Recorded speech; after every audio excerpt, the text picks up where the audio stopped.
자, 어제 이재명이 기본소득, 그리고 기본주거 등이 보장되는 기본사회로 가자고 이야기했습니다. 그러니까 이 누구나 일정한 수준의 소득을 갖다가 확보하고 또 주거 자체도 보장이 되는, 그래서 기본주택이다 이런 이야기겠죠.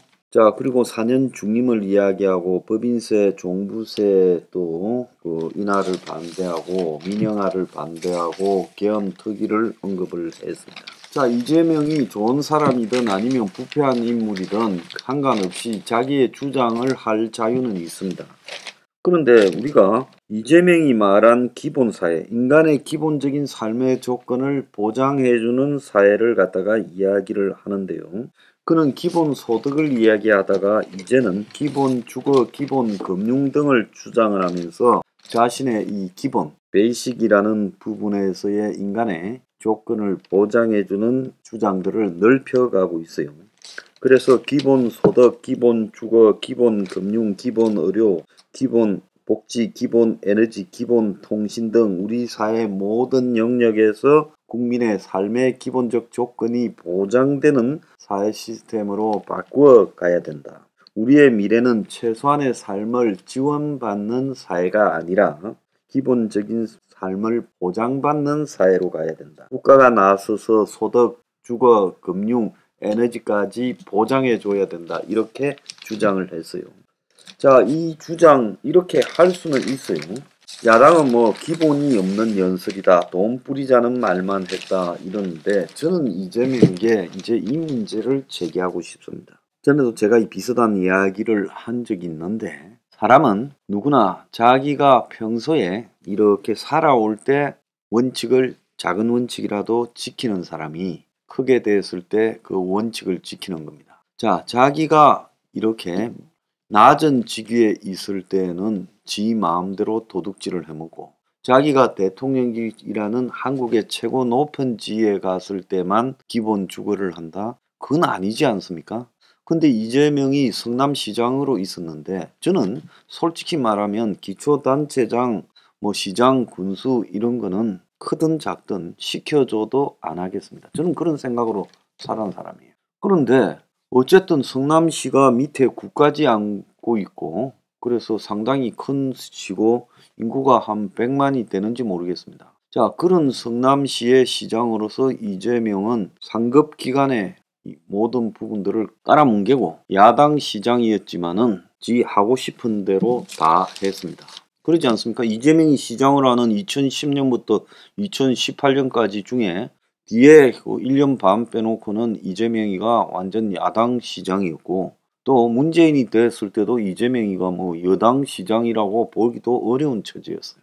다른 도시의 시장이나 군수나 이런 기초자치단체장들은 자기가 뭔가를 갖다가 완전히 그냥 해먹기 위해서 거대한 뭐 한 아파트 전체도 더 되는 이런 지역 개발을 하면서 업자들 소수에게 확 일을 밀어주는 이런 일들은 잘 못합니다. 그냥 그런 것들이 진행되는 과정에서 인허가 편의를 봐주고 뒷돈 좀 받고 그러지, 왕창 해먹으라고 밀어주는 일은 별로 없습니다. 근데 이재명은 이 성남시에서 처음에는 뭐 민영화를 해서 민간업자들이 성남시의 마지막 알짜배기 땅을 해먹으려는 걸 막으려고 그 공영업 개발을 하려 했는데, 그러려니 뭐 능력이 부족해서 민간 합동 제3섹터 방식으로 한다면서 성남의 뜰이라고 하는 그런 컨소시움을 만들어 놓고, 사실상의 모든 이런 그 밑에 화천, 대유, 천화동인 이것들이 다 해먹도록 했습니다. 그래서 1조가 넘는 수익이 거기에 돌아가도록 만들었어요.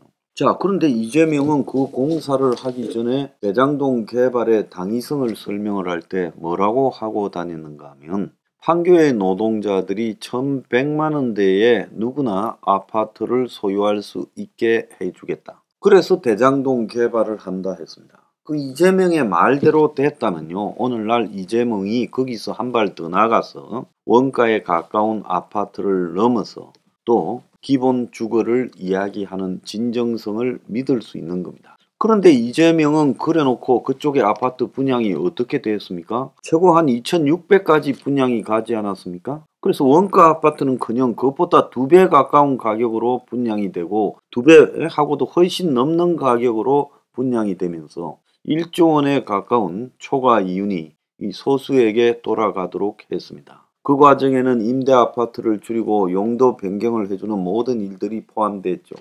그리고 공원 개발과 관련되는 부분도 빼줬고요.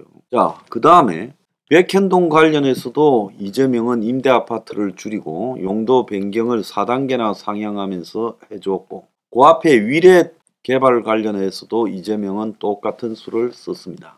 지금 아직 수사가 진행 안 됩니다만은 정자동과 관련해서 용도 변경이 똑같은 방식으로 행해졌어요. 그래서 이재명의 지금 이 부동산 개발 방식은 도심에 있는 마지막 알짜배기 땅이나 용도 변경해서 해먹을 수 있는 땅들을 풀로 해먹을 수 있도록 소수에게 몰아주고, 물론 그 직전에까지는 밀당은 있었죠. 그래가지고 소수에게 몰아주고 결론은 그 소수가 많은 이득을 취하고 이재명과는 다른 식으로 어떤 관계로 연관되었는지가 지금 수사가 되고 있지 않습니까? 그래서 이재명이가 결국 자기하고 연관된 사람들이 언급했던 성남시 산하 주거 개발에서 자기들 마음대로 이 초과 수익들을 해먹을 수 있도록 했다는 거예요. 그래서 그 사이에 어떤 연관관계가 있는가는 이제 수사를 통해서 밝혀지겠지만은, 결론적으로 보면 이재명이가 성남시장으로 있으면서 그래서 성남시장 산하에 관할되는 이 주거를 개발해서 공급할 수 있는 기회를 그야말로 자기가 이야기하는 기본 주거 방식으로 원가로 제공했더라면 지금 이재명이가 기본 주거를 이야기하는 부분에 대해서 나도 동의하고 지지를 보내요. 근데 이재명이는 자기가 거기서 기본 주거를 갖다가 시험 삼아서 얼마든지 할 수 있어. 처음부터 완벽하게 기본 주거로는 못 간다 하더라도 혁명 21이 주장하는 이 원가 주택 개념의 사업들을 대장동에서도 하고 백현동에서도 하고 그리고 위례에서도 했다면 이재명은 다소간의 시행착오가 있다 하더라도 그 정신은 인정해 줘야 된다. 근데 그는 어떻게 했어요? 전부 지 아는 사람들이잖아. 대장동, 백현동, 위례 거기 관련된 자들이. 그런 지 아는 자들을 통해 가지고 거기에서 소수에게 부동산 개발 이익을 얻을 수 있도록 밀어줬다. 이거는 부인할 수 없는 부분이에요. 그러니까 이재명이 자기가 부동산을 지 마음대로 개발할 기회를 가졌을 때 그는 그렇게 하지 않았어요. 그는 다른 기초단체장하고는 다르게 지가 관장하는 기초단체에 있어서 권한을 100% 활용했던 사람이에요. 아마 위에 상급기관 국토부나 경기도도 이재명이한테는 혀를 내둘렀을 거라고 생각하는데, 지 마음대로 할 수 있었을 때 그는 그야말로 지 마음대로 업자들이 해먹게 했다는 거예요. 그리고는 이제 와가지고 대선 가겠다면서 기본 주거를 말해요. 저는 참으로 혐오를 금할 수 없다고 봅니다. 이재명의 이런 뻔뻔함에 대해서요. 그래서 이재명을 좋다고 따라다니는 개딸들이나 뭐 개아들도 있는지 모르지만은 그 모든 개머시기들한테 내가 하고 싶은 이야기가 있어요. 이재명을 지지하고 안 하고는 당신들의 자유지만은 적어도 이재명이가 하는 말들의 그 진정성은 없다라는 겁니다. 사람이 지가 기초단체장으로 기회가 있을 때 이런 일을 테스트하고 그러면서 이제 대통령을 지향을 할 때 그것을 갖다가 좀 더 다듬어서 발표하고 이렇게 하는 것이 그 사람의 진정성이 입증되는 거 아니겠어요? 자, 혁명 21의 황장수. 누가 지금 황장수가 이 당으로 국회의원 된다고 생각하겠어요? 대통령 된다고 생각했어요? 가능성이 제로일 때도 이 황장수는 국가적 중가 주택 공급을 주장하면서 추운 겨울에 병까지 들어가면서 얼마나 개고생을 했어요? 당원들과 더불었어요. 자, 그런 제가 만약에 이재명 같은 위치에 가서 그렇게 원가 주택을 말한다면 저 사람은 옛날부터 다들 비난하고 조롱하고 그럴 때 아무도 알아주지 않을 때부터 그런 주장을 했다. 이 진정성을 인정할 수 있는 거죠. 그런 측면에서 이재명에게는 어떤 진정성도 없다. 저는 그렇게 보고 있습니다. 자, 오늘 아침에 보면 이하영 구속한 검찰이 정진상이 겨눈다. 그러면서 사실상 정진상이가 성남FC 구단주였다고 2015년에 1년간 성남FC 대표를 지낸 곽선우 변호사가 중앙일보하고 통화해서 이야기를 했다는 거예요. 성남시장이던 이재명이 정 실장에게 정권을 맡겼으니 어느 나라 해. 사실상 정 실장이 구단주인 줄 알았다. 당시 직원들이 나를 건너뛰고 성남시 정책실장이던 정 실장에게 직접 연락하고 정 실장도 직원들에게 직접 지시했다. 그는 대표직에서 물러나기 전에 이재명 시장에게 정 실장을 중심으로 하는 성남FC의 행정 시스템 문제를 정리한 글을 메일로 보냈고 지난 27일 이 내용을 검찰이 임의 제출 방식으로 확보했다라고 하는 겁니다. 자, 쌍방울이 아태협을 지원하면서 대북 사업을 노렸고 북한 광물 채굴권 이 경제협력 합의서를 쌍방울그룹이 조선아시아태평양평화위원회, 민족경제협력위원회와 합의서를 작성할 때 이화영이가 동석을 했고 그래서 2018-2019년에 코스닥 상장사인 쌍방울 계열의 나노스 주가가 히테류 테마주, 경협 테마주로 묶이며 수차례 급등락을 했다는 겁니다. 그러니까 결국은요, 이 이화영이가 쌍방울 법인카드를 쓰고 또 쌍방울의 사회사에 뭐 주식을 사실상 소유했니 별의별 소리가 다 나오고 있어요. 차명 보유 의혹도 나오죠. 자, 그래서 또 더 나아가서 성남FC의 과도한 업무 추진비와 공사비 등 그에게 후원 시기에 의심스러운 현금 흐름이 있었다라는 내용도 나오고 있습니다. 자, 그래서 결국은 이 모든 것들이 다 이재명과 관련된 의혹이고 그 이화영 구속 이후에 검찰은 그 다음에 이재명에게 직접 수사를 겨냥할 거다. 이렇게 이야기가 나오고 있습니다. 자, 이 외에도 오늘 보면요. 이정근 민주당 전 사무부총장이 마스크 로비 거기에 문 정부의 식약처장을 지냈던 유영진이라고 약사 출신의 유영진이 있죠.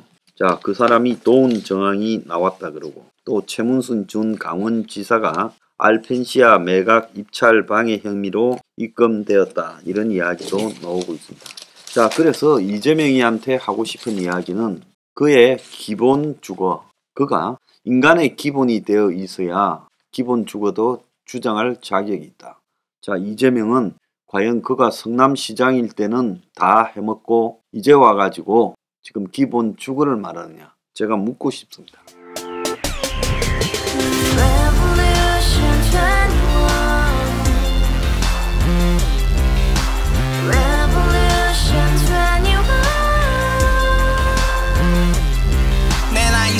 월세 30 코인빚만 300 서울에 온지 벌써 10년 아둥바둥 버텼지만 여전히 난 반지 하에 제왕 곰팡이 연문제약 내비랭 깡통망통 완전히 폭망 고시원 창문만큼 작아진 내 꿈 연애 결혼 내 집 모든 게 헛꿈 1년 전 떠난 여친 울며 말했지 같이 써봤자 평생 가본 게 꼭꼭꼬라지 가바후스 700 나도 소유주 가바후스 700 나의 소유주 택시기사 우라부지 마트 캐셔 울어무니 우리 집안 다 털어봤자 후줄 그래 개선민 내미래 거기서 팍 끝난 거지 팍 더 이상 노력 따윈 괴물이 스펙 찾아서 말리 비오는 날 알바 잘려 맨날 학원 날 개쳐 발려 밤비 내리는 양화대교 홀로 걷고 있을 때 현수막에 아로 새겨진 평당 700짜리 아파트 다같이 소리 질러 혁명 21 가바후스 700 나도 소유주 Revolution 21